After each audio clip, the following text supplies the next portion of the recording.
Welcome to Cultivating Her Space. I'm Dr. Dom, a college professor and licensed psychologist. And I'm Terry Lomax, a techie and motivational speaker. Now, before we jump into today's episode, we want to share something special. For the first time in 8 years of podcasting, we're taking a much needed summer break. But stay tuned to see what that means for you. That's right, lady. After nearly a decade of showing up week after week, we're giving ourselves a little time to rest, recharge, and refill our cups. But don't worry, we're not leaving you hanging. Over the next few weeks, we'll be dropping these mini episodes filled with reflections, insights, encouragement, and some of the conversations we think you need right now. When we return, you can expect even more of what you love: authentic conversations, powerful storytelling, practical tools for healing and growth, and fresh perspectives on everything from mental health and relationships to self discovery and personal development. Thank you for being part of this community and for growing alongside us over the years. Now, let's get into the mini episode. Okay, now, Dom, I usually don't bring celebrity drama to the podcast. Even though I love me some pop culture, I usually don't do this, but let me tell you why I don't do it. I don't want no smoke, okay? But let me be real with you. I saw something online this week that completely broke my heart. And I honestly have not been able to stop thinking about it. And I honestly have not been able to avoid it because it's been all over social media. And I think there is a level of exploitation involved. So let me give you the quick little overview, okay? And lady, I'm gonna catch you up as well in case you have not seen this. It's about the rapper Blueface and the mother of his two of his children, Jaden and Alexis. Now, they have a young daughter named Journey, and a lot of people online call her Pink Face, named after her dad. And they also have a son. And Pink Face, I think she's about 3 or 4, if I'm not mistaken. And over the past few weeks, multiple videos, because they're streamers, right, have been going viral showing this chaotic family dynamic. And one of the videos showed Blueface and his current pregnant baby mama arguing about cheating and STD allegations in front of a child, yelling, profanity, disrespect. I see you look like you just took a deep breath, Dom, or took a breath. I Uh-huh. did. I Yeah. did. Okay. And then other videos are showing Pink Face. She's the one that's really been going viral. And they've showed her repeating adult language, showing out in public and just talking crazy to her mom and her grandmother, hitting them. I mean, it's wild to watch. And when I watched it, I wasn't just thinking about the adults. I could not stop thinking about those babies. And there's more to it, but I want to pause there real quick and just say, when you hear that, because I'm sure you probably haven't seen the videos, No, what I is your haven't. first reaction? My first reaction is concern for the child. Hmm. Um, yeah, my immediate reaction is concern for the child. What if this is what is on video? It makes me wonder what is happening when the cameras aren't rolling. Hmm. And then immediately I think about, okay, so abuse, right? And most people, depending on their profession, are considered mandated reporters. And Yes, so, what, who are the people that are around them? Are there mandated reporters around them that could, that would legally be required to step in and intervene if they're seeing things beyond what we're seeing on camera? So that's the hmm first thing. The second thing is that even if you aren't a mandated reporter, if you are someone close to that family and you're witnessing this, how comfortable do you feel intervening on behalf of the child? Because for me, the adults and how they're engaging is one thing, but protecting the child is the key thing for me. hmm And Yeah, then to kind of go to the point of what you were saying about the videos around how the child is engaging with their parents and grandparents, that child is emulating what they see, exactly. what they are observing with their eyes is that this is what is okay, this is what is acceptable, this is how you're supposed to engage with people. And Hmm. so then it makes sense that the child is then going to engage that way with the people around them.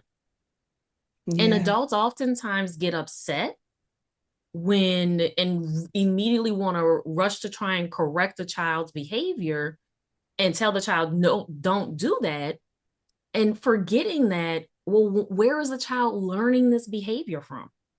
Exactly. And we can see exactly where she's learning it. And it's sad because a lot of people, adults in the comments are like, she needs her ass whooped. Oh, I'll beat her ass, da, da, da, all this stuff. And it's like just putting your child out there in general in that way is just it's so sad to see. And at the end of the day, I think that the conversation is bigger than them, right? I think it's about children and how children are always learning, even when we think they're Yes. playing, even when we think they're too young, even when we think they're not paying attention, right? Because how many times have we heard grown folk conversation when we were younger and we was ear hustling. We was like, hold up, what they talking about, right? Listen, They're that was a thing to absorbing. do as a kid. That was the thing. You heard some grown conversation, you're like, hold up, You're like, they're wait, I need to absorbing go find out what everything. they're talking about. Mm-hmm. Exactly. What's the tea? I'm trying to get the tea, right?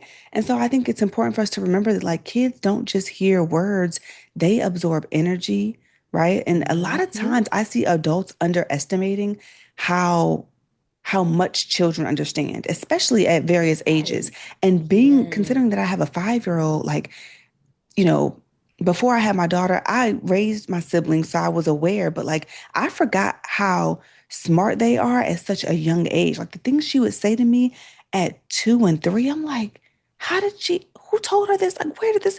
Kids are smart, you know? Yes. Yes. Kids are from the in even in utero, Mm-hmm. kids are learning.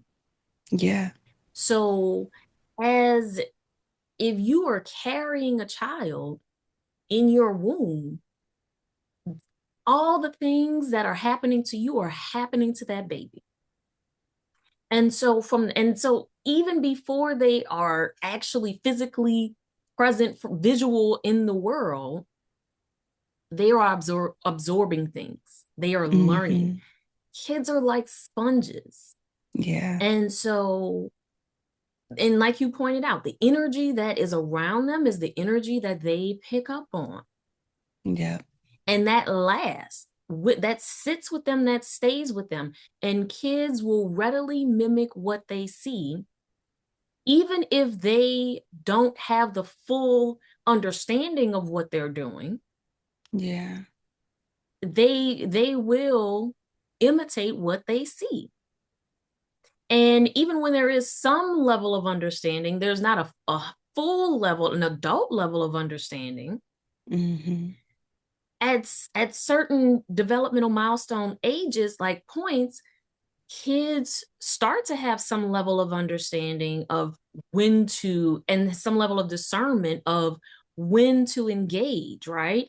So I've seen it where kids start to be able to understand who they can behave a certain way with. Girl.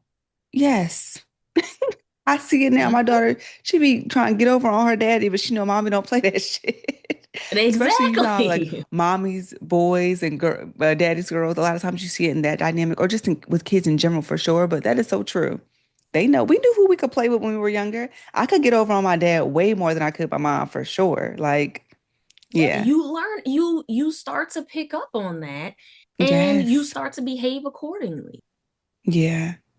And I think the other thing that's sad too, Dom, is that like, yeah, it's okay. So as sad as it is like watching a train wreck, right? Like I was watching these videos and I was just like, a lot of it brought me back to my childhood because I grew up in a very violent environment. I was just like, oh, damn, I'm so glad I'm not in the, in those times these days. And it also, it's like a train wreck where you can't stop watching, but you know, like this is Yeah. terrible, right?